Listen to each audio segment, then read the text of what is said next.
नमस्कार मित्रों, मैं पंडित अखिल शुक्ल, जय महाकाल आयुर्वेद।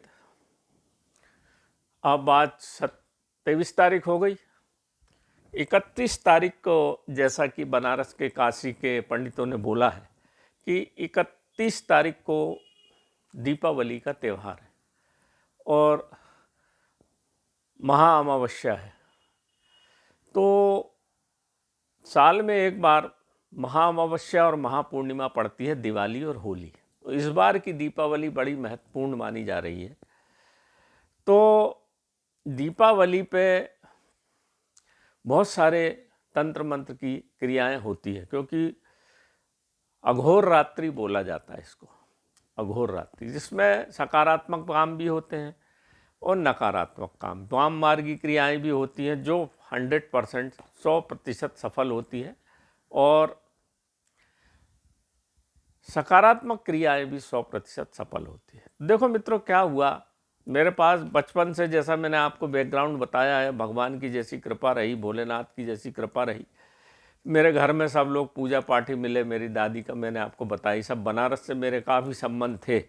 और बनारस में गंगा का पानी, और बनारस एक ऐसा स्थान है भारत में जो सबसे पुराना दुनिया का शहर है और दिव्य शहर है, जहाँ माँ गंगा और महाकाल और भैरव और तारा देवी और स्वयं शंकर भगवान वहाँ आके जिसका दहन संस्कार होता है, कान में तारक मंत्र डालने से वहाँ व्यक्ति तर जाता है। वहाँ कबीर को भी ज्ञान प्राप्त हुआ और तुलसी को भी, सब कुछ समस्त वहाँ प्राप्त हुआ। बनारस बड़ा दिव्य शहर है, दिव्य स्थान है, हजारों मंदिर है वहाँ। इसी प्रकार से मध्य प्रदेश में जबलपुर को मध्य प्रदेश का काशी कहा जाता है। तीसरा स्थान जो माना जाता है अवंतिका, उज्जैनी, भारत में ये दिव्य जगह, नासिक और पूना, ये सब ज्ञान के केंद्र भारतवर्ष में रहे हैं। और मल्लिकार्जुन, ये इस तरह से जो ध्यान के केंद्र और आध्यात्मिक केंद्र, इसमें बनारस सर्वश्रेष्ठ, इसकी धुरी सूर्य कहा जाता है बनारस को। उसके चारों तरफ सब ग्रह जैसे सूर्य के चारों तरफ चक्कर लगाते हैं, इसी प्रकार से काशी के भी चारों तरफ हर दुनिया के संत को भारत भूमि में आना पड़ा। आप देख लीजिए, दुनिया में वैसे तो बहुत कम संत हुए, जितने भारत में हुए उतने तो कहीं हुए ही नहीं। और दुनिया में जो हुए उनको भी भारत में आए, वो भारत भूमि को चरण स्पर्श करने। बात ज़रा लंबी हो जाएगी, इस वीडियो को ज़रा ध्यानपूर्वक देखिए। ये बड़ा महत्वपूर्ण वीडियो है जो दीपावली के पहले मैं डाल रहा हूँ और आपके ये बड़े काम आएगा। और देखो मित्रों, जैसा मेरा परिवेश रहा, और अभी बीच में जो आपका उज्जैनी में कुंभ लगा था, आज से लगभग समझ लीजिए 2013 में, 12-13 में, तो मेरी 1 माह की वहाँ ड्यूटी लगी थी कुंभ में। तो मैंने अपनी नाइट ड्यूटी लगाई थी, 1 माह तक वहाँ नाइट ड्यूटी लगी थी मेरी। तो मेरा काम रात में ही सब बाबा लोगों के, नागा साधु ओघड़ और ये सब संतों के साथ में मैं रात को अपना घूमता था, फिरता था। और वहाँ मुझे बहुत दिव्य चीज़ पता हुई। जैसा कुंभ दिखता है ना मित्रों, ऐसा कुंभ होता नहीं। कुंभ कुछ और ही चीज़ है। वहाँ विश्व की रणनीति तय होती है। जो कुंभ लगता है ना, घड़ा, कुंभ यानी घड़ा, बहुत ही गोपनीय जगह है वो। और जो कुंभ में दिन में दिखता है ना, जो रात में घटित होता है वहाँ, रात में पूजा पाठ और जो कुछ वहाँ कपालिक और संत करते हैं, वो रात में ही होता है। जब सब सो जाते हैं, सब अपने चले जाते हैं, असली कुंभ तो जब होता है। तो जो रात में मैंने घूम घूम के कपालिक से, नागा साधुओं से, संतों से जो कुछ मेरे को मिला ना, वो अद्वितीय है, अद्वितीय है, वो कहीं नहीं मिल सकता। और इतना 1 माह तक समय उनके साथ बिताना, और हम तो शासकीय अधिकारी थे, तो उन लोगों ने भी, वो भी फिर वैसा रिस्पेक्ट देते हैं। वैसे जल्दी बात बताते नहीं, पर फिर वो देख लेते, सब समझ जाते हैं, तो फिर आपको ज्ञान धीरे धीरे देते हैं। वहाँ जो प्राप्त किया मैंने, वो मेरे जीवन का अद्वितीय चीज़ है। क्योंकि आप जाएंगे, 1-2 दिन रहेंगे, बनारस मणिकर्णिका जाएंगे, फ़ोटो खींचेंगे, ऐसा देखेंगे वैसा देखेंगे, कुछ पता नहीं चलता जब तक डूबो नहीं, उनके साथ बैठो नहीं। वहाँ पे एक महाराज जी का और बड़े बात यह है कि मेरे साड़ू भाई भी उज्जैन में थे, वो एग्जीक्यूटिव इंजीनियर थे, तो वो नगर निगम को उनका पूरा कारोबार उनको संभालना था। तो 2 जन हम मिल गए, तो बड़ा दिव्य संयोग हुआ वो। तो एक महाराज जी के टेंट में आग लग गई, तो वहाँ तुरंत व्यवस्था हुई, और जब जाके उनके देखा तो 8-10 बोरा उनके नोट के, 500 के, 1000 के नोट जल गए, थोड़े थोड़े जल गए। तो हमने कहा महाराज जी इसको साफ, बोले नहीं इसको सबको सिरा दो, कुछ नहीं जला हमारा। वो चीज़ें हैं उनके पास, वो सब फेंक दिए उनने ताप्ती में, वो छिपरा नदी में। बोले ये तो हमारा कुछ भी 1% नोटों से बोरे भरे थे उनके पास। तो वो उनका जो टेंट रहता है ना, वो 5 स्टार होटल भी काम नहीं करता, जो उनके दिव्य टेंट और उनकी जो दिव्य आभा मंडल और शक्ति, वो सब रात में ही जो सामंजस्य मिलता है। तो वो जो चीज़ मिली, थोड़ी बहुत चीज़ मैं आपको जो देने लायक है वो दे देता हूँ। वहाँ से मुझे तंत्र का बहुत ज्ञान और उनसे संबंध हो गए, तो उनसे आज भी संबंध है। इसलिए मैं बताता हूँ, जब वो आते हैं, उज्जैनी आते हैं, साल में छुपा छुपी आते हैं, ओमकारेश्वर आते हैं, नर्मदा किनारे आते हैं, तो उनका जो व्यवस्था मेरे को मैं लगता हूँ, और मिलने की भी इच्छा रहती है, तो नई नई चीज़ पता चलती है। कोई हवा में बात मैं नहीं करता, इसलिए मैं जो बात करता हूँ उनसे जो मिला है, ये किताबों में नहीं मिलता, कभी नहीं मिलता। आशीर्वाद स्वरूप जो चीज़ देते हैं वही मैं आपको परोसता हूँ, वही मैं बांटता हूँ, ताकि मेरे को जो भगवान भोलेनाथ की कृपा से मिला है वो आपको भी मिल जाए। तो आज अपन बात करेंगे, अब दीपावली आ रही है, तो 8 धातुएं आपके शरीर में भी है ना, और 9 ग्रह और 12 राशि, इससे पूरा संसार चलता है। जैसे ही आप जन्म लेते हैं तो ये राशि, नक्षत्र, ग्रह सब पकड़ते हैं आपको। तो ये कौन कौन सी धातुएं किस किस काम में आती हैं वो मैं आपको थोड़ा सा बता देता हूँ, फिर आगे बात अपन करेंगे। सोना आता है, सूर्य, बुध और पारा। सोना में, सोना सूर्य का भी प्रतीक होता है, और उसमें चूंकि पारा होता है, जो उसमें वजन होता है ना, वो पारे से होता है, और चमक, तो वो बुध को भी काम करता है। इसलिए सोना महिलाएं ज़्यादा पहनती हैं कि उनका सूर्य भी ठीक रहे और बुद्धि भी उनकी ठीक रहे, बुद्धि पे कंट्रोल। इसलिए सोने को हमेशा सिर में पहना जाता है, सोने को कभी पैर में नहीं पहना जाता, सिर में पहना जाता है, क्योंकि सूर्य, यहाँ सूर्य और बुद्धि दोनों तेज रहे। ये बातें कोई नहीं बताएगा, उनसे मिली है मित्रों, मैं बता रहा हूँ इसलिए आपको। चांदी चंद्रमा का प्रतीक है, चांदी ठंडा रखती है दिमाग को। पीतल गुरु का प्रतीक है, पीले रंग का है, गुरु अच्छा करने के लिए पीतल पहनते हैं। लोहा शनि के लिए सबको मालूम है। स्टील नहीं पहनना, कच्चा लोहा, स्टील अलग हो जाता है, लोहा अलग हो जाता है, लोहा ही पहनना चाहिए।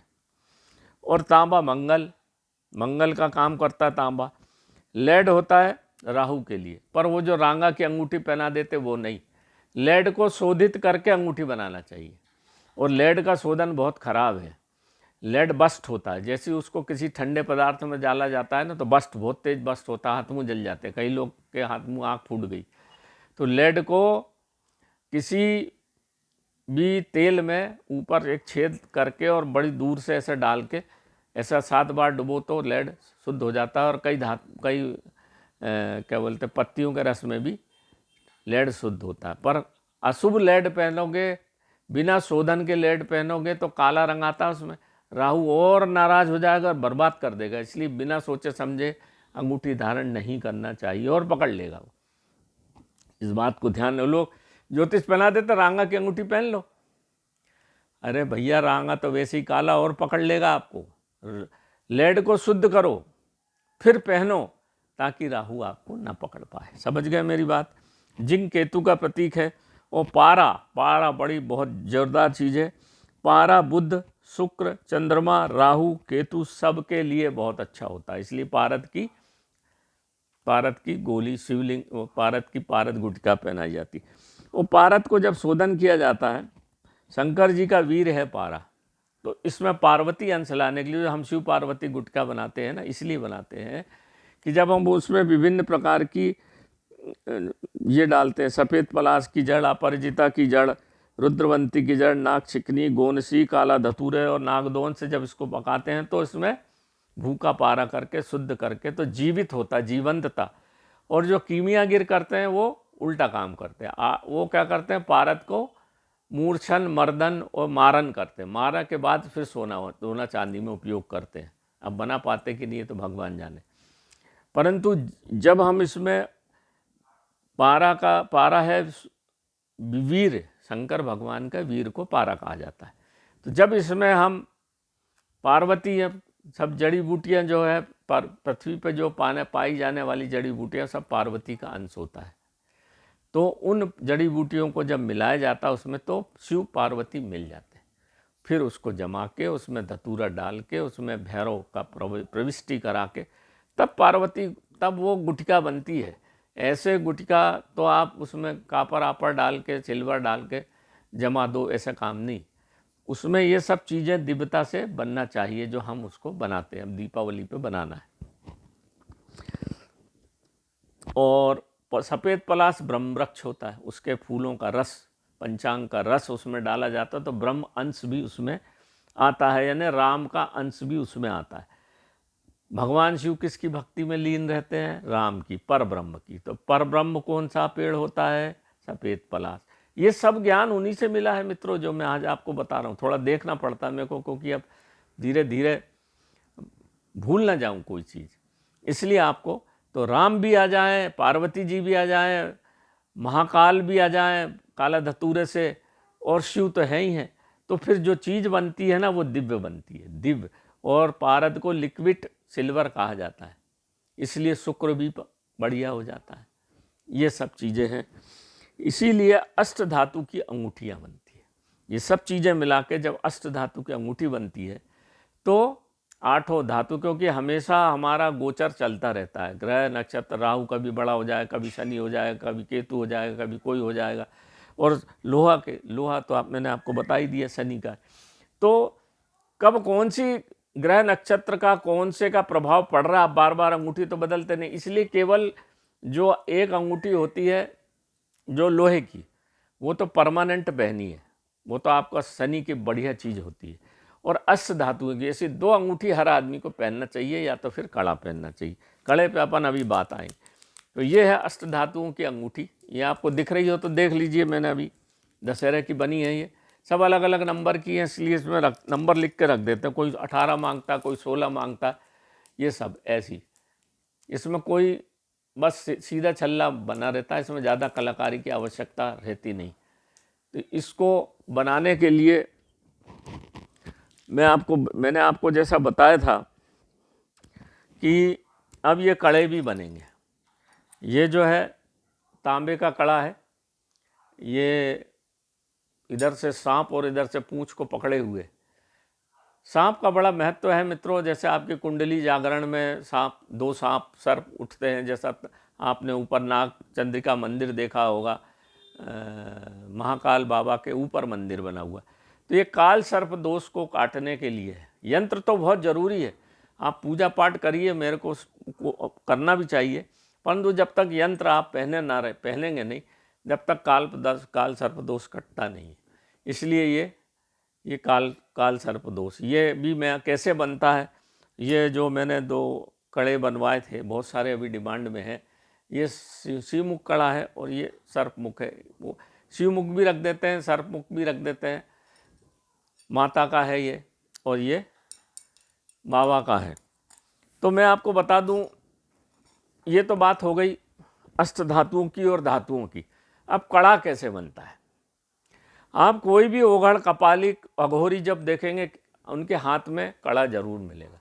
1 कड़ा, 2 कड़ा, 4 कड़ा, 5 कड़ा, ऐसे उनके हाथ में विभिन्न प्रकार के सिद्धियों का प्राप्त करके कपालिक कड़ा अलग जरूर पहनते। कपालिक अलग होते हैं, अघोरी अलग होते हैं, नागा साधु अलग होते हैं, और फक्कड़ ओघड़ अलग अलग होते हैं। ये तो इस सब के काम के लिए या तो अष्ट भैरव आप यहाँ जाइए दिवाली पे। दिवाली का बहुत अच्छा अवसर है, पर मणिकर्णिका घाट जाने की तैयारी है मेरी इस बार। मेरी सब बात हो गई है, और इस दिवाली पे मैं विशेष कड़ा बनाने वाला हूँ। देखो मित्रों, क्या होता है कि ये 8 धातुएं हम तो कपालिक को दे देते हैं वहाँ जाकर। हमारा सब दोस्त यार, मैंने आपको बता दिया, बैकग्राउंड इसलिए बता दिया कि मेरी बात आप तक समझ में आ जाए। तो मणिकर्णिका घाट पे भगवान शंकर ने सती का दहन किया था, शरीर का दहन किया था। इसलिए मणिकर्णिका घाट में भैरव और भैरवी दोनों की पूजा होती है, और दोनों हैं वहाँ। जैसे शिव पार्वती की पूजा हम मंदिर में करते हैं, तो जब हम शमशान में पूजा करते हैं तो शमशान भैरवी और शमशान भैरव, ऐसे 8 भैरव हैं और 3 भैरवियाँ हैं। अलग अलग स्वरूप में आती है, माता स्वरूप में, पत्नी स्वरूप में और बच्ची के स्वरूप में भैरवियों की पूजा की जाती है। जब मैं थोड़ा बहुत उनने जो मुझे बताया मैं जानता हूँ, डिटेल में नहीं जानता भैया, इतना तो मैं अच्छे से जानता हूँ। तो वहाँ क्या होता है, जब वो जैसे ही 100 लाया जाता है तो वहाँ तो 24 घंटे 200 लाश जो रोज़ डलती, 200 से 250, और दिवाली पर लाश मिलना चाहिए। तो हम उनको पहले से, अब कल चला जाऊँगा मैं तो उनको सब दे दा के आ जाऊँगा। तो भैरव के लिए क्या करना पड़ता है, कोई अच्छा व्यक्ति हो, उनको सब पता चल जाता, जो वहाँ पे वो डोम रहते हैं ना, डोम, उनको वो दे देते हैं। तो डोम लोग क्या करते हैं, इस 8 धातुओं के बंडल को, जो अच्छा व्यक्ति हो, जैसे कोई पंडित हो, कोई पुजारी हो, कोई पूजा पाठी हो, कोई उम्र दराज आदमी हो, 90 साल 80 साल का, बढ़िया अच्छी जाति का हो, ऐसा देख के उसके कपाल में, मुंह में रख देते हैं या कपाल में, ये 8 धातुएं रख देते हैं। और फिर जब कपाल क्रिया होती है तो कपाल क्रिया से आत्मा जाती है और आपकी जो 8 धातुएं वो वापस सब नष्ट होती है। और भगवान शंकर वहाँ तारक मंत्र देते हैं मुर्दे के कान में, राम पर ब्रह्म शब्द सुनाते हैं। तो वहाँ इसलिए बनारस के काशी घाट पे जो जलता है वो तर जाता है। तारक मंत्र है ना, राम का मंत्र। आखिरी क्षण में हम राम नहीं दे पाते क्योंकि हमारी सांस बाहर चलती है, तो अंदर का सब मामला ख़त्म हो जाता है, तो राम शब्द निकलता ही नहीं मुँह से। अच्छे अच्छे साधु संत का नहीं निकलता है, तो अपनी तो बात ही अलग है। तो जो तारक मंत्र देते हैं तो राम परब्रह्म का भी समावेश इन 8 धातुओं में हो जाता है। राम, समझे मेरी बात को? ये गुप्त ज्ञान कुंभ से ही, कपालिक से ही मिला है। तो ये 8 धातुओं में प्रविष्ट हो जाता है वो राम। उसके कान में दिया, वो तो चला गया, वो तो जा रहा है, मर रहा है। तो ये उस धातुएं वहाँ रखी रहती उसके कपाल में, अच्छे व्यक्ति के, तो उसमें प्रविष्ट हो जाती है। तो ये राम से भी आवेशित हो जाती हैं। और चिता की अग्नि, इसलिए बोलते हैं उसको चिता। और मणिकर्णिका घाट की चिता तो वैसे ही जागृत होती है, वो उसको बोलते हैं महाशमशान। शमशान नहीं, क्योंकि वहाँ 24 घंटे लाश जलती है, चाहे दिन हो चाहे रात, एक तो जागृत शमशान है वो। और जब वहाँ की चिता जागृत और राम का तारक मंत्र, तो आप सोचिए कितनी दिव्य चीज़ बनती होगी। वहाँ रख के वो अपने भी कड़े बनाते हैं, और आप भी अगर दो तो पैसा खूब लेते हैं, परंतु आपका काम कर, अगर जान पहचान हो, नहीं तो फटक भी नहीं सकते आप। रात के कौन जाएगा मणिकर्णिका में, आपकी हिम्मत नहीं पड़ेगी, पाँव हिल जाएंगे आपके। तो एक चीज़ तो ये हो गई।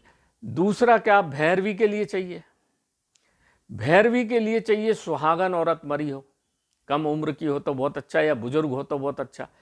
तो कुछ यही पूरी 8 धातु सुहागन के कपाल में भी रखी जाती है। समझे मेरी बात? एक तो वहाँ भैरव के लिए और एक भैरवी के लिए। तो वहाँ पर भी चिता की आग में, जैसे मैंने बताया, वहाँ भी तारक मंत्र से वो भी 8 धातुएं सिद्ध हो जाती है। तो फिर इन दोनों धातुओं को जब हो गया काम, दिवाली के या उसी समय आधे, वहाँ तो पौन घंटे में चिता जल जाती है, पौन घंटे में जला जुलू के और गंगा जी में बहा देते। पर जैसा वो कपालिक लोगों से संबंध है, तो थोड़ा 1 आध घंटे में वो जल के मुंडी में जहाँ कपाल क्रिया हुई कि वो अपनी धातुएं सब बंधी रहती है, वो तो तार में सुखो कि उसमें महंगी चीज़ सोना चांदी सब बना रहता है। तो थोड़ा युक्ति से उसको तार की जाली में बांध बूंद के कि कहीं जाए नहीं, उनको सबको इकट्ठा करके ले आया जाता है। फिर उनको विशेष नक्षत्र में बैठ के उनको पिघला के इस तरह से अलग अलग अंगूठियाँ बनती हैं और अलग अलग कड़े बनते हैं। तो इसमें, इस कड़े में भैरव और भैरवी दोनों का वास होता है। ये कड़े इतने ज़ोरदार होते हैं कि इनके ऊपर ना ये पहने रहो तो ना कोई जादू लगे, ना कोई टोना लगे, ना कोई टोटका लगे। इसलिए अष्ट धातु का महत्व है। अष्ट धातु भैरव कड़ा का महत्व है, क्योंकि ये भैरव भैरवी दोनों के कड़े, दोनों की शक्ति इसमें आ जाती है और जब बनारस से चीज़ बनी हुई हो, मणिकर्णिका की धातुएं जागृत हो, तो मैंने आपको बता दिया अब उसका महत्व और मैं शब्दों में व्यक्त नहीं कर सकता। उसका प्रभाव होता है, प्रभाव चीज़ें देखने योग्य, ये सब प्रभावी, बशर्ते इनको आजकल तो ऐसे ही बन जाता है, ऐसा नहीं, ये सब चीज़ें बड़े तंत्र मंत्र से, बड़ी ज्ञान की, गूढ़ ज्ञान की चीज़ें हैं। इसलिए हर कपालिक के हाथ में आप कड़ा देखोगे, वो कड़ा है तो क्या आप पूछोगे तो नहीं बताया, ऐसे ही है पहन लिए, ये उसका गोपनीय रहस्य है, वहीं से ये बनती है। तो मैंने आपको, ये तो बने हुए हैं पिछले साल के, इस साल फिर मैं मेरे करीब 70-80 कड़ों की डिमांड है इस साल, तो मैं कोशिश करूँगा कि जितने भी हो जाएं वो सब करके, और फिर 11 के पहले दीपावली के 2-3 दिन तक दीपावली रहती है, उसका असर रहता है, तो फिर वहाँ से उठा के वहीं सब हमारे लोग हैं वहीं, वो तो उसी दिन दिवाली के कई दिन हम सब बनवा बनवू के रात भर में ख़त्म कर देते हैं उसी मुहूर्त में। वो वहाँ से निकला और वहाँ सब पूरा सेटिंग करके जाना पड़ता है आपको। 2 दिन पहले से अपने घर की दिवाली भी छोड़ना पड़ती है, 2 दिन पहले से जाके सब सेटिंग करके, सब कहाँ कैसा काम होगा सब करके। तो ये है भैया, ये बड़ा गूढ़ ज्ञान है, मैंने आपको दे दिया। आप अगर करा सकते हो, आप जो बनारस के हो करा सकते हो तो करा लीजिए, ये आपके लिए बहुत दिव्य चीज़ मिलेगी। इसका मुकाबला पूरे भारत में नहीं है, पूरी दुनिया में इस चीज़ का मुकाबला नहीं है तंत्र मंत्र के मामले में। इसको आप पहनेंगे तो चाहे आप 12 बजे मरघट चले जाओ, चाहे कोई जादू करे, चाहे टोना करे, कुछ नहीं होता आपके ऊपर। आप सुरक्षित, और भैरव भगवान साथ में रहते हैं तो हमेशा आपकी मदद करते रहते हैं, और ब्रह्म इसमें साथ में रहता है। जब ब्रह्म तारक मंत्र से जब ये अष्ट धातुएँ शोधित होती हैं तो ब्रह्म भी हमारे साथ में रहता है, और 9 ग्रह पूरे हमारे साथ में रहते हैं, और क्या चाहिए। अब जो जीवन में थोड़ा बहुत कष्ट तो आना वो तो आएगा ही, पर जहाँ पाँव टूटना वहाँ खरोंच लगेगी, जहाँ 1 करोड़ का नुकसान होना वहाँ 1 लाख रुपए का नुकसान होगा, ऐसा बचाते हैं ये कवच हैं, ये कवच है, ये ब्रह्म कवच, भैरव कवच, मसान कवच, अष्ट भैरव कवच, और आप भैरवी कवच, कुछ भी कह लीजिए, ये कवच है। क्योंकि नकारात्मक ऊर्जाएं आदमी के रूप में भी प्रविष्ट करती हैं, डाकनी शाकनी के रूप में भी प्रविष्ट करती हैं, इसलिए दोनों तरह की चीज़ें जब मिल जाती हैं तो दोनों तरह से हमारा, ना डाकनी शाकनी भूत पिशाचनी हमको परेशान कर पाएंगी, ना आपको दैयत सैयद भूत पिशाच ब्रह्म पिशाच ये कर पाएंगे। तो ये दोनों के उसी जगह पे ही दिव्य चीज़ों से जब शोधित होकर बनता है तो फिर ये सरेंडर हो जाते हैं। यही महाअस्त्र हैं पुराने समय के, ये दिव्य अस्त्र आध्यात्मिक अस्त्र कहलाते हैं। तो नमस्कार मित्रों, जय महाकाल आयुर्वेद। ये मेरी छोटी सी बात थी, आपने ध्यानपूर्वक सुनी, इसके लिए आपको बहुत धन्यवाद। इसको सुनिए, अपने जीवन में उतारिए और सबको बताइए। ये ब्रह्म ज्ञान है मित्रों, ये ऐसे नहीं मिलेगा, बड़ी मेहनत से मिलता है। और बड़े बड़े राजनीतिज्ञ और बड़े बड़े व्यापारी और बड़े बड़े विधायक और एमएलए और एमपी और बड़े बड़े राजनीतिक बड़े बड़े ब्यूरोक्रेट्स इन कपालिकों के चरणों में ऐसे ही नहीं पड़े रहते हैं। ऐसे ही नहीं मोदी जी बार बार बनारस जाते हैं, काशी जाते हैं, क्यों जाते हैं? और ऊपर काशी के तारा देवी का मंदिर है और उनको दिया नहीं लगता, यही जो लाश जलती, यही उनकी पूजा, यही उनका दिया है, पूरा धुआं ऊपर उठता रहता है। ये बड़ी दिव्य चीज़ है मित्रों, इसका बड़ा गूढ़ ज्ञान है, समय समय पे मैं आपको देता रहूँगा। ये बड़ी दिव्य चीज़। अब इनका क्या है कि खराब रूप ले लिया लोगों ने, बना लिया, पहन लिया, इससे नहीं। कड़ा देखिए आप, हर प्रजाति हर धर्म में पहना जाता है, चाहे पंजाबी हो, चाहे मुस्लिम हो, चाहे हिंदू हो, चाहे कोई हो, सब पहनते हैं। तो ये वही चीज़ है जो लुप्त हो रही है, विलुप्त हो रही है, इसलिए मैंने आपको बता दी। नमस्कार मित्रों, जय महाकाल आयुर्वेद। मेरी बात समझ में आई तो सबको बताइए। आप लोगों को नमस्कार। दीपावली की सबको बहुत बहुत हार्दिक शुभकामना।